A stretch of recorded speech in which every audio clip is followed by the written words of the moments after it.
And now I realize, well, you can do this by yourself. You can get creative. I have made some really, really cool videos that I wouldn't have made if I didn't get Corona. And overall, it means I'm in my head more, which as much as it kind of sucks, it means that I have to express it somehow. And so everything gets expressed into here, all my ideas, whether it's for a video or a song or for something I want to write. It honestly has made things a little better. Financially, no. Creatively, 100%. One is speak your truth, be creative. And then the other one is to have courage and be kind, which I stole from the live action Cinderella, but it still stands. Be nice to everybody. Okay, so this is the story clocks. So let me Yeah, I wish we had other pictures, but it's basically like if you want a movie to be an hour and 30 minutes, like you just mark it and just make the little timestamps according to, and then you just put the events that happen. Like this is where the character, like this is how their situation is established. This is where the challenge is shown, and you know, you meet friends, and then the climax and all that. Like if you go to the website, they show that there's actually kind of like a symmetry going on where you can have like events kind of mirror each other like at the same time, and I didn't realize that. And they showed me like different movies, so like there's diagrams of different movies, and some movies you actually see the parallels. I'm like, wow. And like I think Back to the Future had a lot of those. At the same time, it certainly has given me time to process, because I have nothing but free time on my hands now. So it's been helpful to see the negatives and have to figure out a way to work through them, which has been nice, I suppose, if you want to find a silver lining in it. And I create like a little, like mini tiny photo shoot of these interesting things. Okay. So I can pose them and then light them in whatever ways I want, and then get weird with it from there. I've played with the idea of using projections and stuff like that to like make experimental lighting. And one thing that like at the end of I think the film Jojo Rabbit, that Taika Waititi put it on a still, was like, it had something to do with, you can't view life as just the beautiful moments and the negative moments.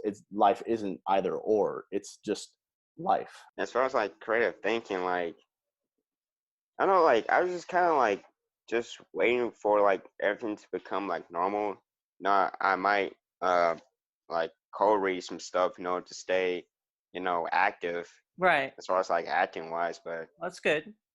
So are you doing cold reading every day, or are you doing self-taping every day of some kind?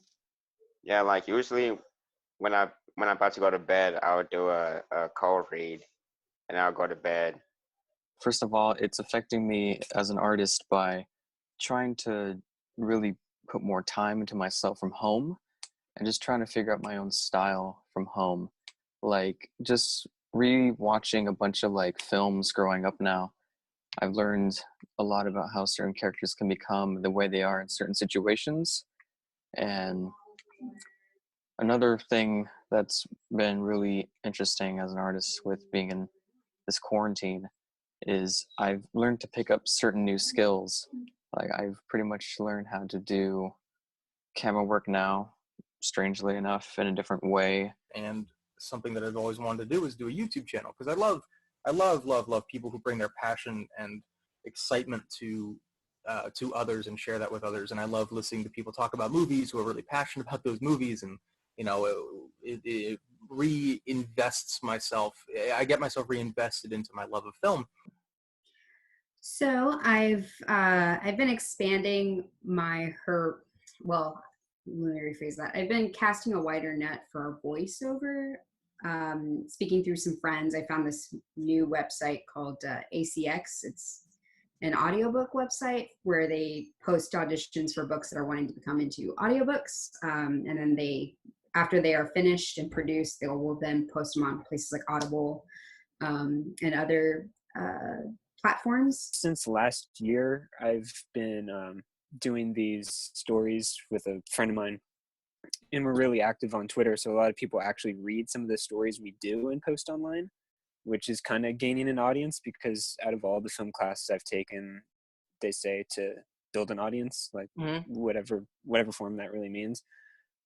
But they are like based on properties like superheroes and comic books that we don't own, but people seem to like it, which means they'll kind of trust me when I decide to do my own original work, which, like I said, I love to do horror. So all of my original work really involves horror and weird twisted concepts that people kind of have to trust that I can execute well. So that's like every day I kind of go back and forth between an original script in mind and like a not so original script, just like something piggybacking off of what someone else has already done in the past. We've done a Batman one and a Venom one, and they're just like 6 chapters, like a quick concept that I get in my head, and I just try to make a long drawn out story, and people enjoyed both of the stories that we've done so far. And it's also a good motivation to hear that people like it, because I just want to keep writing more and more every day. I've been doing a lot more paintings lately. I've actively, like, every time I paint, I would just post my paintings onto TikToks because I was just really bored. I just let the whole world view it. That's one of my creative outlooks. I've been experimenting on like different angles using my phone and all of that such. I've been practicing also on mixing colors together as a result of me painting lately. Because of that, I want to bring it to filmmaking because I realized that this type of style I want to like improve my type of like DPing style is mostly in a sense of like I want to achieve like Renaissance painting type of like lighting, which is like sepia tone. Yes, very much like that. And I realize it's quite hard if I don't know like the skeleton of it. So I've been mostly figuring out how to do like I use lights in the bare bones, and then gradually like figuring out the type of like equipment that I need in the sense of like just to see how I want to achieve the type of DP style. Right. Or I've also been using those coloring like color theories in a sense of like music videos. After working on the music video with Sarah that time and during the summer, I realized that like I really do love the creative aspects of bright, vibrant neon colors, and I really have been trying to like research more on that type of like DPing style. But then sometimes I would take breaks from like researching and studying that, and I would go mostly into writing stories.